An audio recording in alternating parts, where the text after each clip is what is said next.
These are the materials needed for our bed bathing. Number 1 is the Kelly pad. Number 2 is the 3 basins, which called the 3 bucket system. The first bucket has a towel and lukewarm water.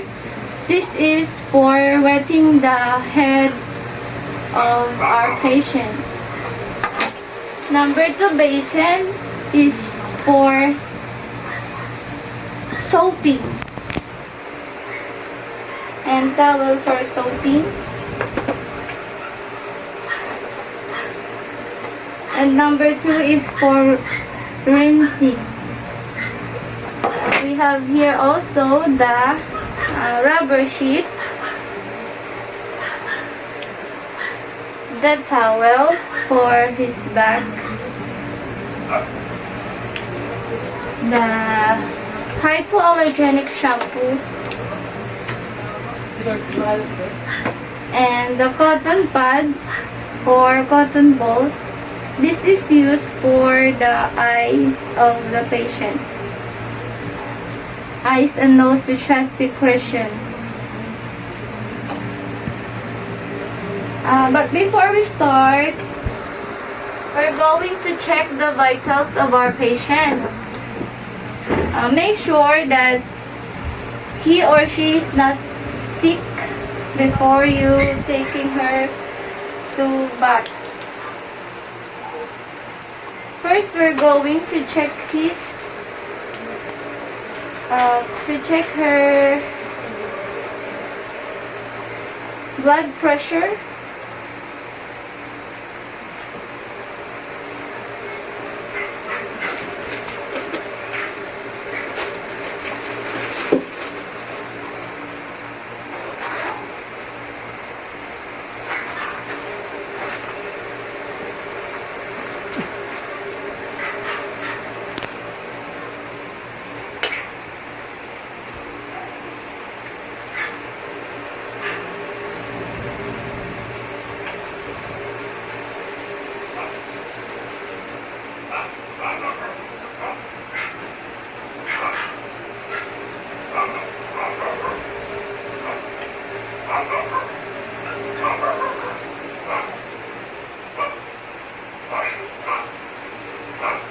Okay, that's normal.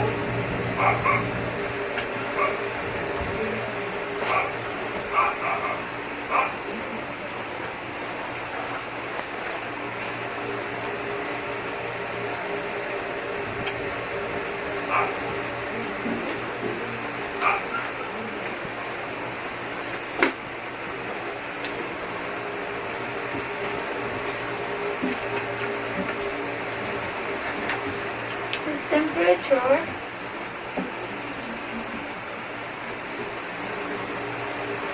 36.1.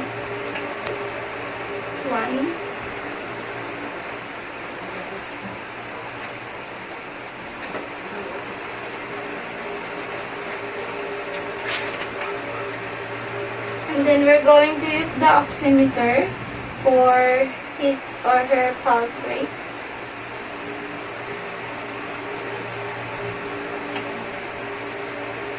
Okay, also normal. So the patient is fine if you're going to have her back.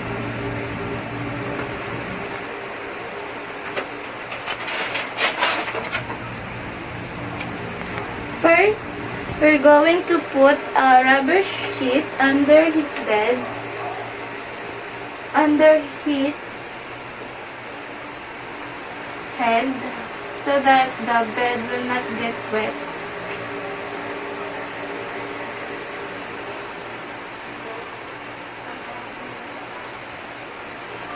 And then we're going to use the scooper to wet his hair. And then using a Kelly pad, we're going to put this on the bed.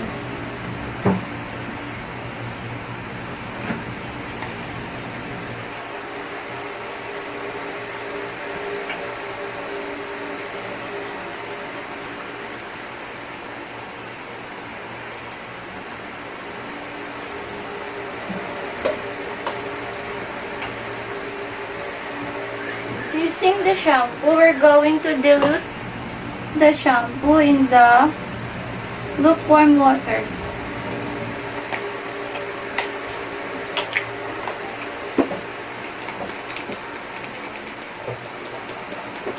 Then apply gently to the patient.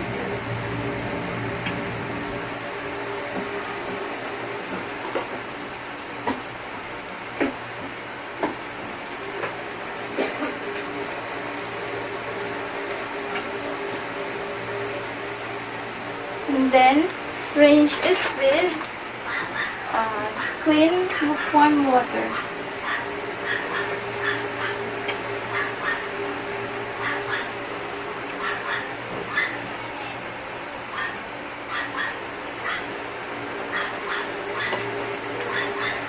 We're done cleaning her hair or head.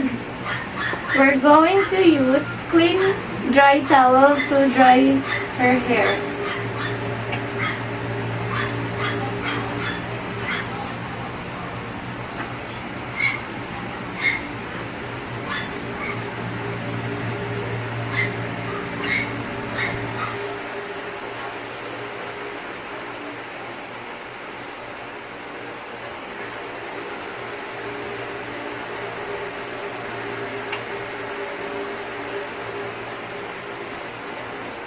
And now the hair or the head of the patient is clean. Now we're going to proceed to the face. Using a wet cotton pads or cotton balls with lukewarm water, we're going to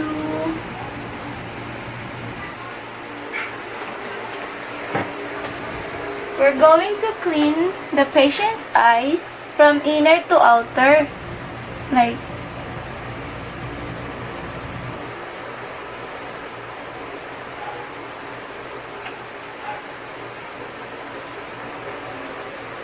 and using another cotton pads, we're going to clean his nose or her nose.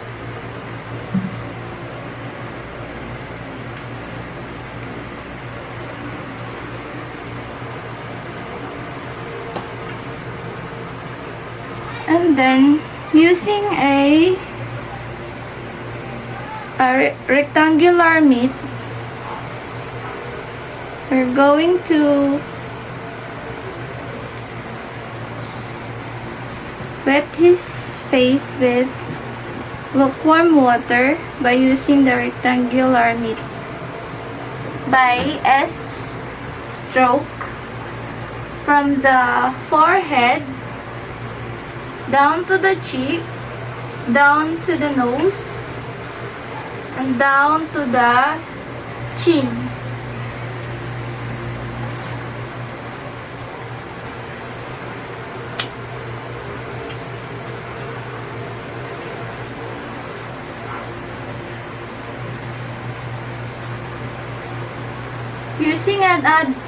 Using the other side of the rectangular mitt,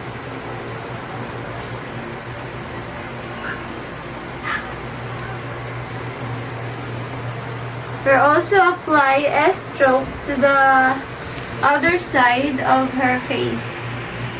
From the forehead, down to the nose, the cheek, down to the nose, down to the chin.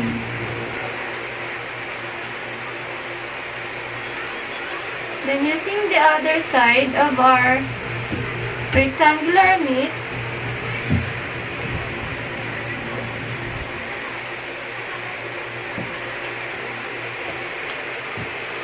we're going to apply C-stroke from the back of the ears down to the neck. Use other side of the mitt.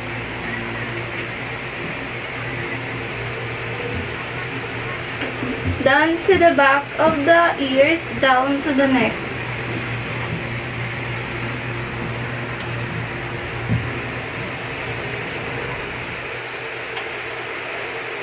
We're done cleaning the patient's face.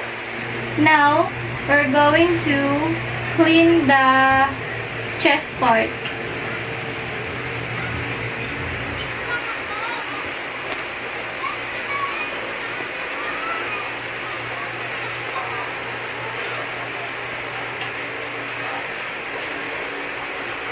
Using the clean rectangular mitt,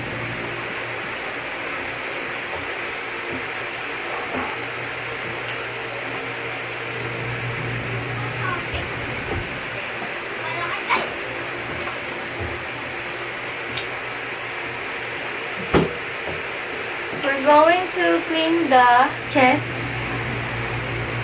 from here down to here. From here, another side of the meat down, another side of the meat down, and then to her nipples, we're going to use cotton pad soaked with lukewarm water in circular motion from the nipple to the outer part of the breast. And get another cotton pads for the other side of the breast. From the nipples in circular motion down to the outer part.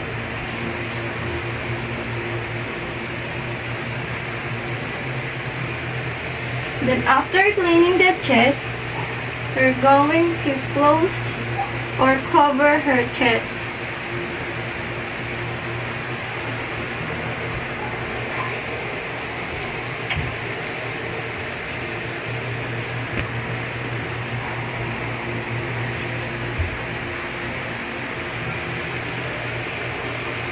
And now we're going to clean the patient's arm.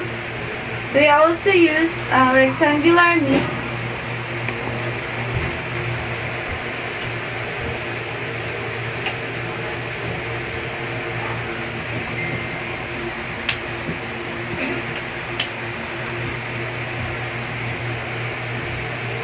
We're going to start at the patient's wrist,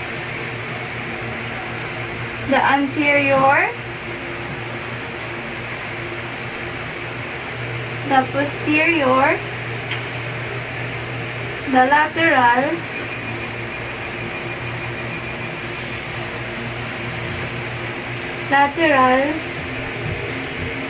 down to the axillary. Using another rectangular mitt, we're going to clean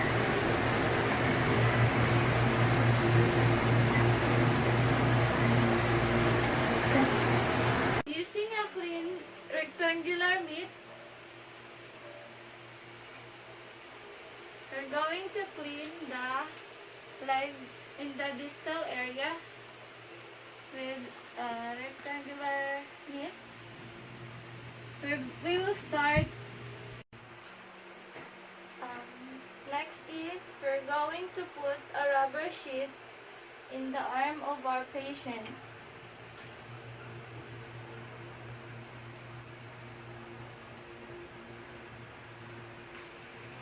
We're going to clean first the distal area of our patient's arm.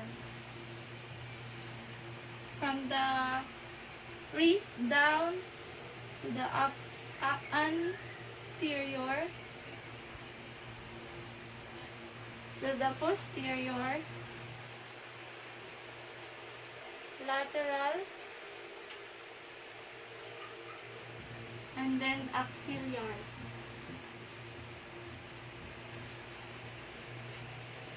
Using another rectangular mitt,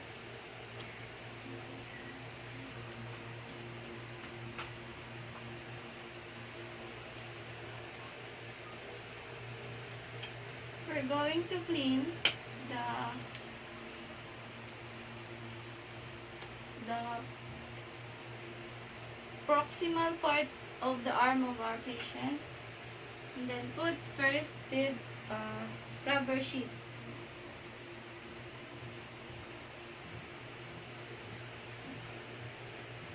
First, we're going to start in the wrist, the anterior, the posterior, the lateral,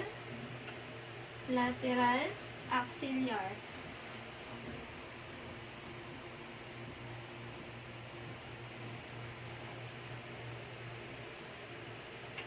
And now we're going to wash with soap the patient's arm by diluting soap in the basin.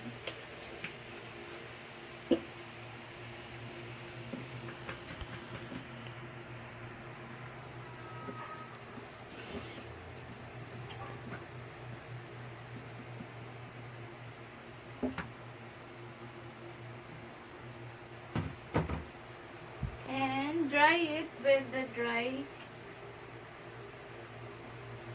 towel.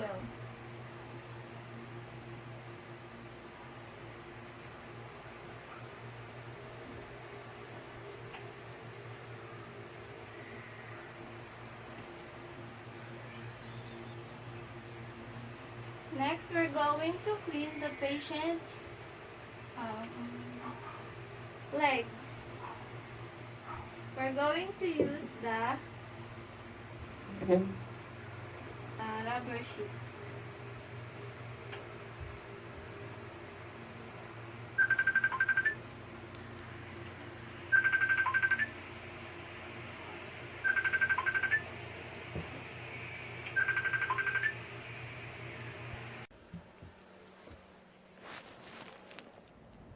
Good morning, Miss Annie.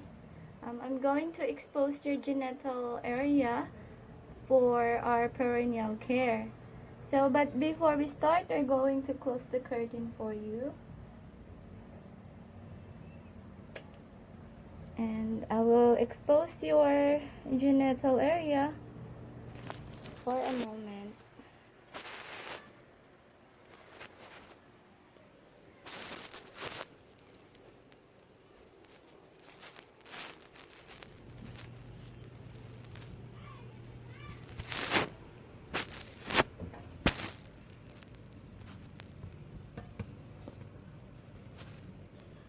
First, using cotton pads or cotton balls, we're going to soak it in the lukewarm water.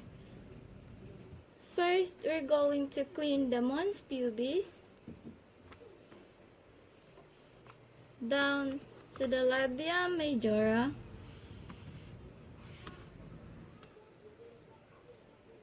Then the other side from mons pubis down to the labia majora.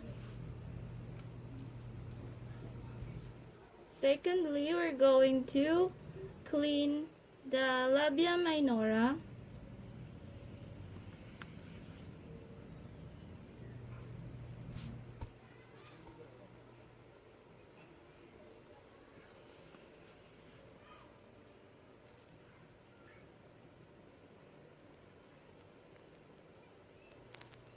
And then from the clitoris down to the urethral opening and vaginal opening down to the anus.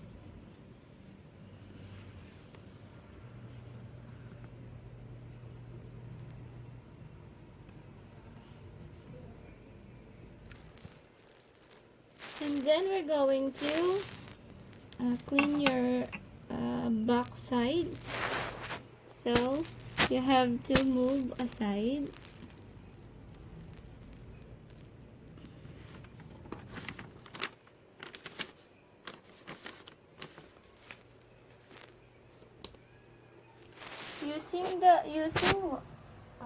Using the rectangular meat,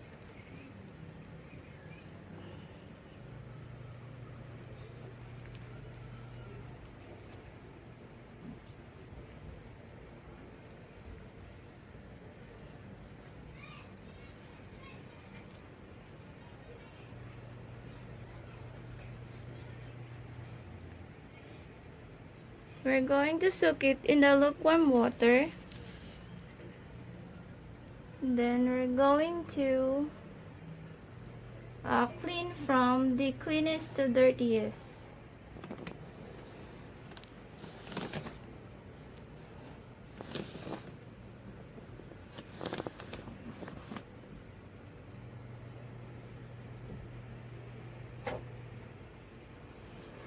Okay, ma'am, we're done.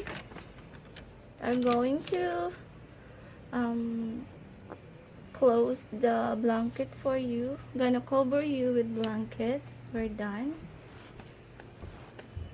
Thank you for your patience. These are the materials needed for perennial care. The cotton pads, and then lukewarm water, the forceps, the bed pad, and rubber sheets, and the blanket. Upon cleaning the leg of the patient, we're going to put rubber sheet under his feet or leg. And then, using a rectangular mitt and soak with lukewarm water.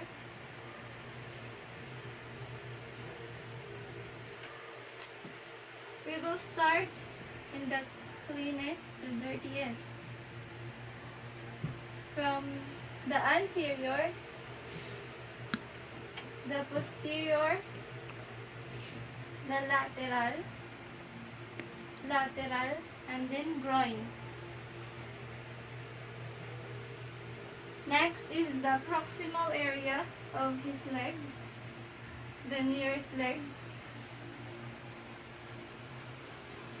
Going to start here using a clean rectangular mitt.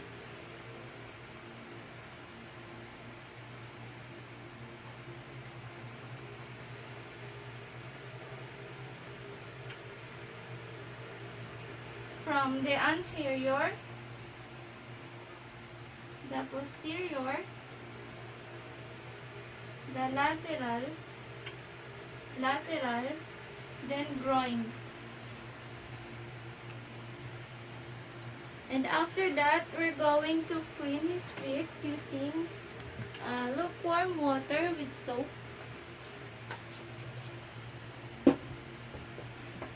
Dilute the soap in the lukewarm water and then soak his feet.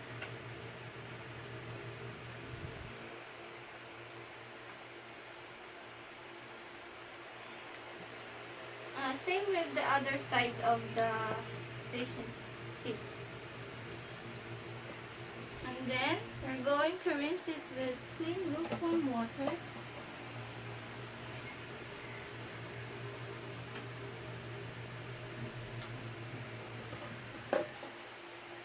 Using a dry towel, we're going to dry the patient's feet.